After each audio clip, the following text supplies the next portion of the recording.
On Friday, January 17th, a new all-time daily snowfall record was reported in St. John's after 76.2 centimeters fell, shattering the previous record of 68.4 that took place on April 5th of 1999. Hi, I'm Chris May, writer, producer, and host of This Day in Weather History, now in its second year from the Weather Network in Canada.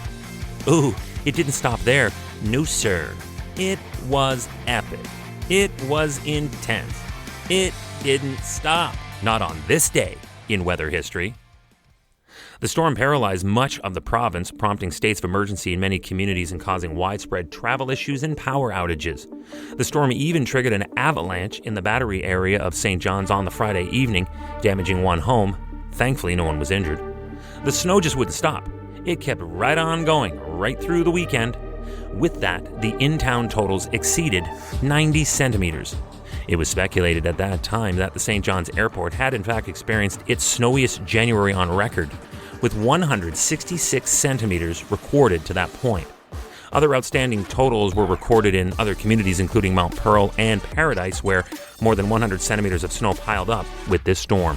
Meteorologist Chris Murphy was there to cover the whole thing, and he got a face full of what he commented was the worst winter storm he'd personally ever endured while standing outside in it, reporting for the Weather Network. Let's go back right now to that night with Murph from St. John's.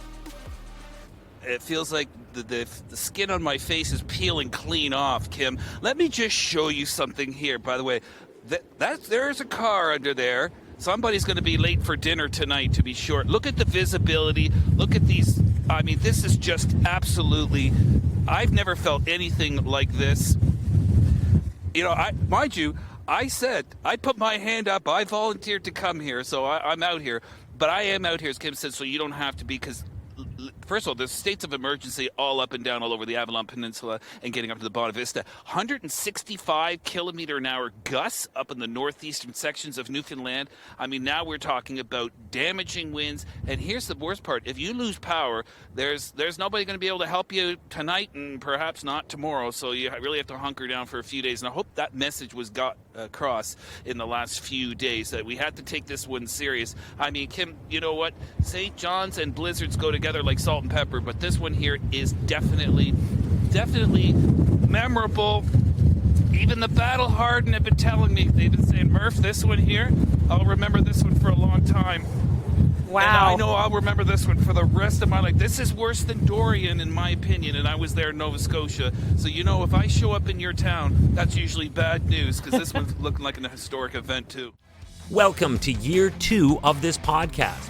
Right now, you're listening to the full version of today's story on your favorite podcast provider. But there's also the daily podcast video short. They're shot right here in my podcast recording studio, so you get that perspective. But oftentimes, they will include visuals from that day's event, from when it happened, in weather history. So after listening to the full story, go check out the podcast video short on television or online anytime at theweathernetwork.com/weather history. The state of emergency that Chris spoke of continued in St. John's for a 4th day on the Monday, and that is what hit the town the hardest. It meant that businesses could not open and cars are not allowed on the roads. I think the irony of this is not lost on any of us. Is it 2020? Anywho, all schools on the Avalon Peninsula were closed on the Monday, along with most across the Bonavista Peninsula as well. Now, we all remember this.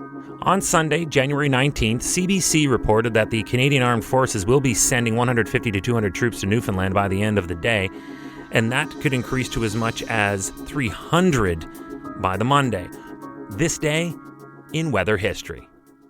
Hey, do you like the podcast? We'd love to hear from you. If you have an idea, go right now to wherever you're listening to me and rate us if you would, please. It's on a 5-star system, and we would love as many stars as you can afford.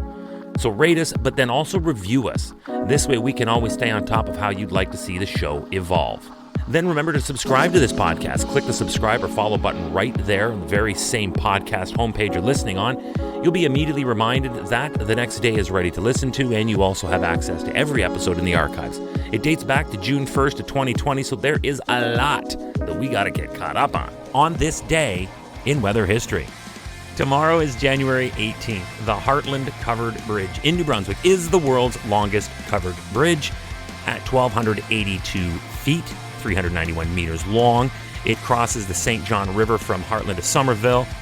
What do you think happens when this monster suffers high winds and driving snow? Yikes. This day in weather history with me, your host, Chris May.